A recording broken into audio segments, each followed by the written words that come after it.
Good morning, everyone. My name is Soshi Uchida from Wakamatsu Hospital, University of Occupational Environmental Health, Japan.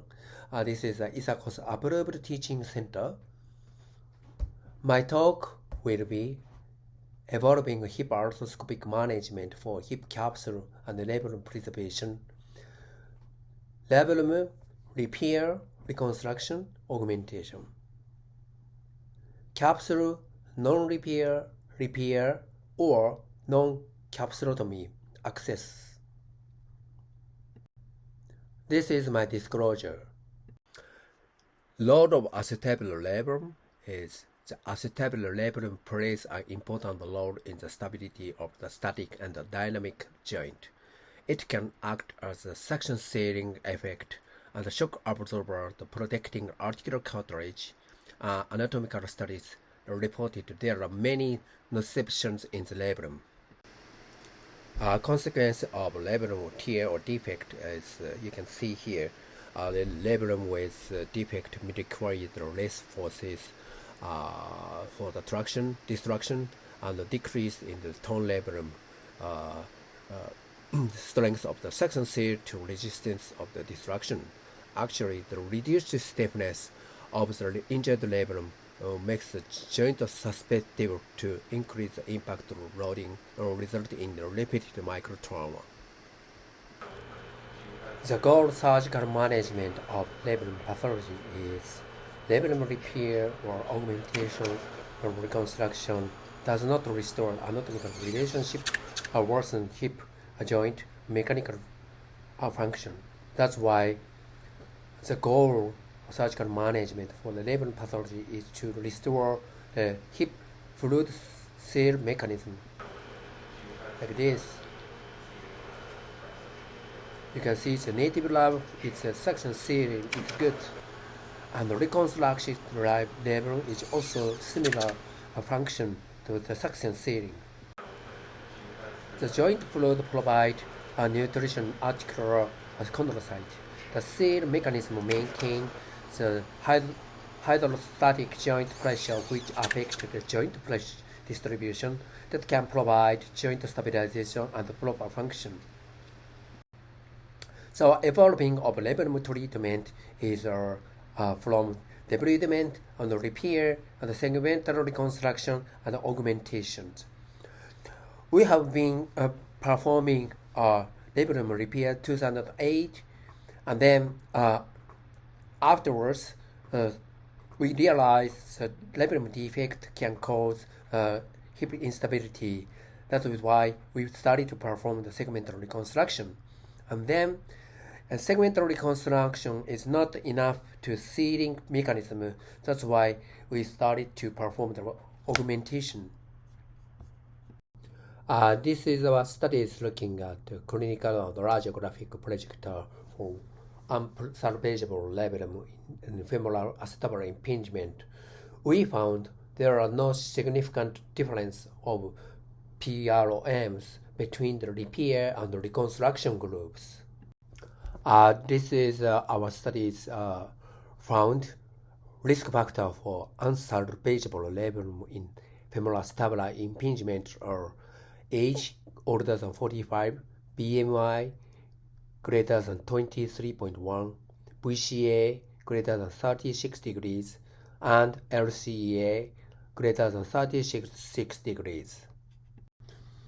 This is a systematic level looking at the mid-term clinical outcomes following labrum reconstruction. So also found conducted 182 hips undergoing labrum reconstruction with minimum 5 years follow-up, and they found improved PROMs was observed in all studies at minimum 5 years follow-up. Rate of revision surgery ranging from 4.58% to 13.3%, and conversion to THA ranging from 1.6% to 27%. So when to perform the labrum augmentations? the remaining labrum is inadequate to restore the hip suction seed mechanism. However, the viable remnant of labrum circumflexion walls fibers are still present. Actually, the graft has several roles: labrum tissue reinforcement and spatial tissue between the labrum capsule to prevent the formation of adhesion. This slide shows when to repair, reconstruct, or augmentation. This is the algorithms. If the labrum pathology is a tear with healthy volume, we usually repair with suture anchor. If the labrum is absent on the calcified segment, the labrum reconstruction with iliotibial band autograft should be performed.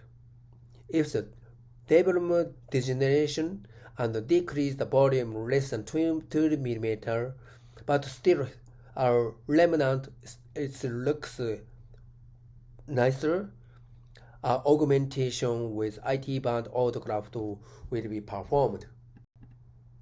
This movie shows the surgical technique of labrum augmentation. You can see here the labrum looks still healthy, but this is actually the pincer type, global pincer type in FAI. Labrum it's flattened and the graft preparation identical to reconstruction or augmentation.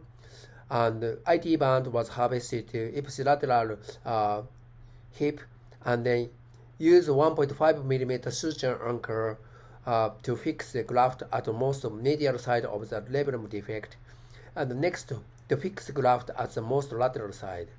And then additional anchor was placed into the 1 to 1.5 centimeter interval to fix the graft on the top of the native labrum and acetabular limb in the loop fashion. This is Dr. Philippon's group studies looking at labrum reconstruction versus augmentation clinical outcomes. And 33 labrum augmentation patients was matched to cohort with 66 labrum reconstruction patients. And they found no significant difference in the revision rate and or conversion to THA between both two groups. A higher post-operative PROS in the augmentation group. This is a biological analysis for the labrum augmentation. Total of 36 pigs randomly underwent unilateral labrum reconstruction or augmentation. The labrum reconstructions provide possibility of better tissue healing because of the preservation of the original condyle labrum junction compared with labrum reconstruction. In addition, labrum reconstruction might be feasible alternative labrum reconstruction under condition of the viral labrum remnant. This is the biomechanical studies for labrum reconstruction. They conducted peak force, traction force following labrum preparation or labrum augmentation and labrum reconstruction on the suction seed effect. And there are no significant difference in the peak displacement at peak force following limb preparation or augmentation, but displacement at peak force was significantly decreased after reconstruction.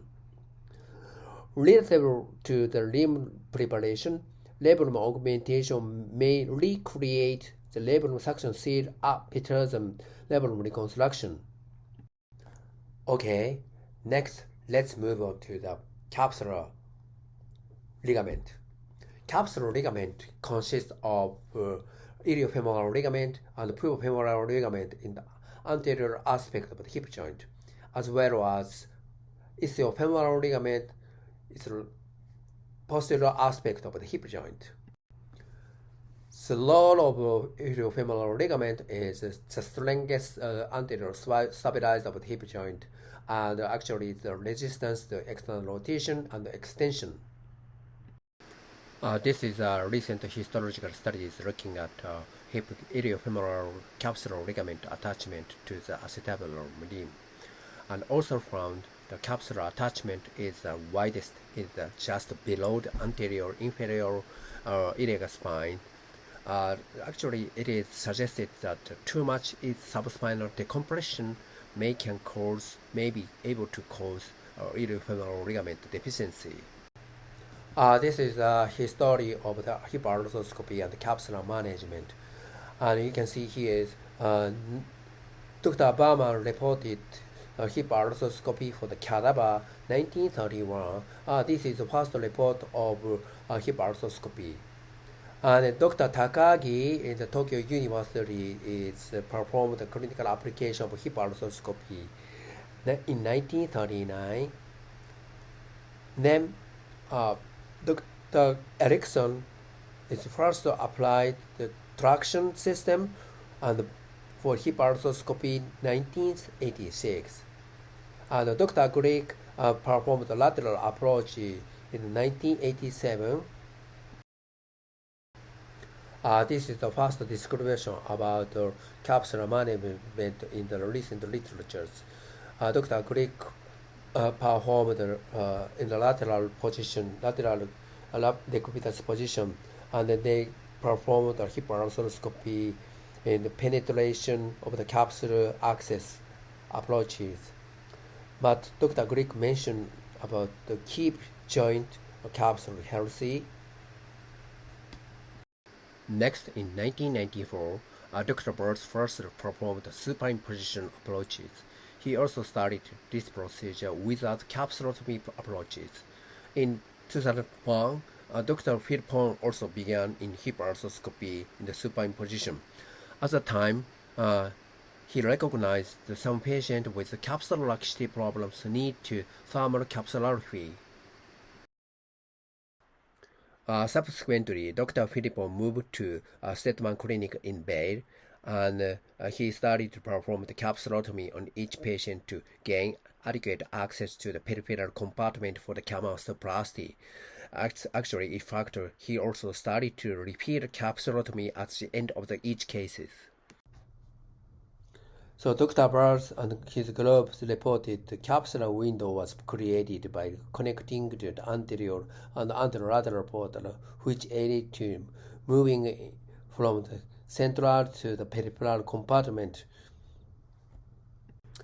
Since Dr. Philippon's capsulotomy approaches and Dr. Bird capsular management approaches, lots of hip arthroscopic surgery have been performing interportal capsulotomy or T-capsulotomy. Since 2009, the vast majority of surgeons have been performing hip arthroscopic AFA surgery with capsulotomy approaches, but several reports have given the caution about iatrogenic hip instability, such as femoral head subluxation like this, or iatrogenic osteoarthritis progression also after surgery. 2013, the Rush groups reported key capsulotomy with arthroscopic blade made over the femoral neck with pull down from the iliocapsularis and gluteus minimus. The T-capsulotomy allows for 180 degrees to view for the peripheral compartment. At several years after this article, they also described the repair is very important to stabilize the joint after T-capsulotomy approaches.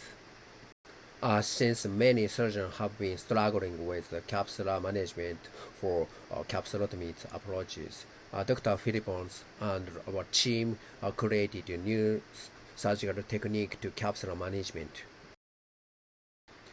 Dr. Philippon reported Quebec City sliders, the capsular closure, and capsular application in hip arthroscopy.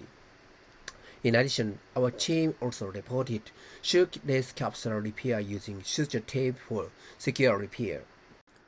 This is our systematic review studies looking at the clinical outcomes of capsular repair versus non-repair.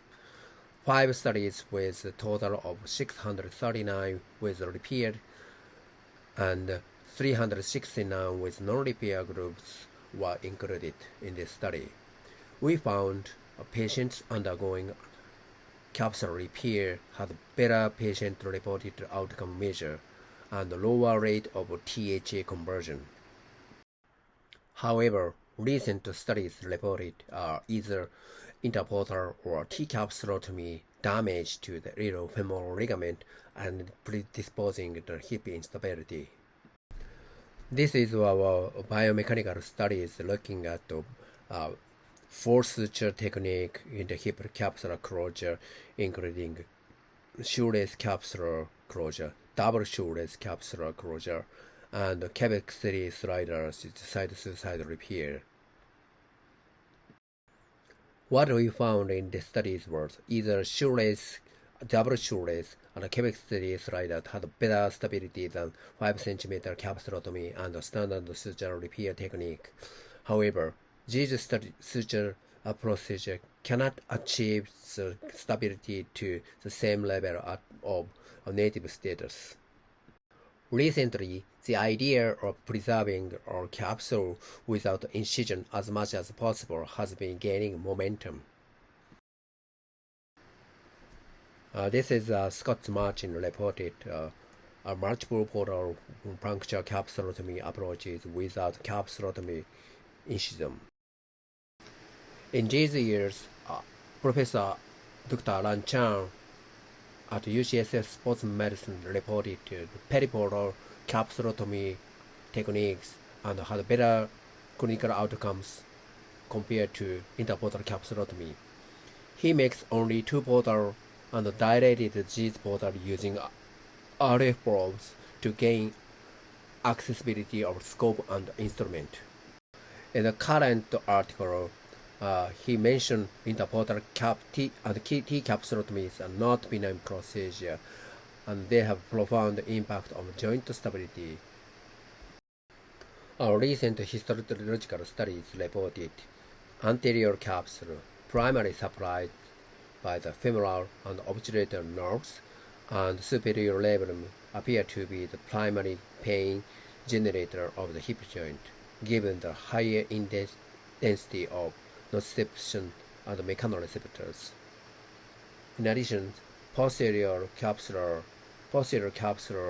were supplied by posterior femoral cutaneous nerves and superior gluteal cutaneous nerves and partially sciatic nerves. This is a histological analysis including immunohistochemistry showing the distribution of nociception inhibition in the painful hip. Also found the highest prevalence of immunoreactivity of nociception was located in anterior superior capsule, where we used to make an incision for interportal or T-capsulotomy approaches. This slide shows evolving of capsular management of our techniques. We started to perform the capsular partial repair 2006-2009, and we started to perform the complete capsular repair, the side-to-side repair, since I learned from Dr. Aoki in the Utah University. And then I have been performing shoeless capsular repair since 2017, and then we started to perform the periportal capsulotomy approaches and repair since 2023 in June. Let me introduce the current trend periportal capsulotomy approach for the FA surgery. Case presentation. 18 years old handball players, male players, presented to us for complaint bilateral hip pain for the past 16 months. Lateral set angle 34-36, sharp angle 45-40, alpha angle showing 88 degrees, suggesting cam impingement. In the periportal small capsulotomy access, we utilize the cannula from map portal, and then we put the curved guide from map portal and access to the anterior and superior labrum, and then scope switch to the map portal, and then cannula introduced through the LP, and then curved guide put through the cannula in LP, and then we can access to the posterior part of the labrum tier. It is sometimes difficult to perform the cameostoplasty through the periportal small capsulotomy access. That's why we pass a suture through the capsule near the portal, and it's like pull it up to make a wider space to between the cam and the capsular space, and then make it possible to perform proper cameostoplasty. This movie is showing periportal capsulotomy access for the labrum augmentation and cam reshaping, and the scope looking from map, and then we dilated both portal 8 mm to 10 mm using RF probe, and then we utilize a shaver to synopectomy. You can see here the inflammatory sign by this was found, and we cut the preparation to the labrum and access to the between the capsule and the labrum, and then we perform the limb trimming through the map, and then we found a small native labrum. It is not good enough to seal the stabilized joint. That's why we decided to perform the labrum augmentation.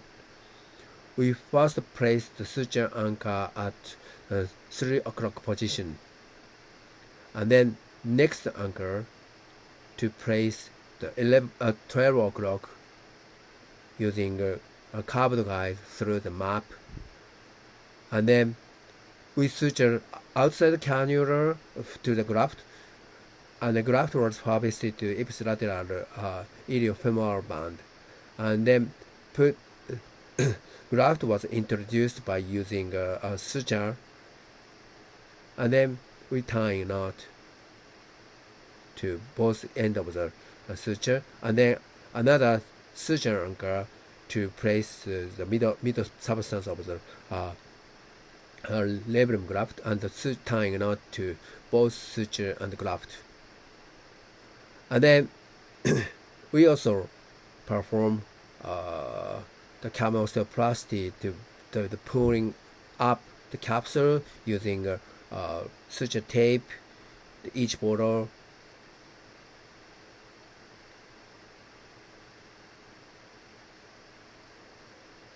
And sometimes looking from ALP, and sometimes looking from map.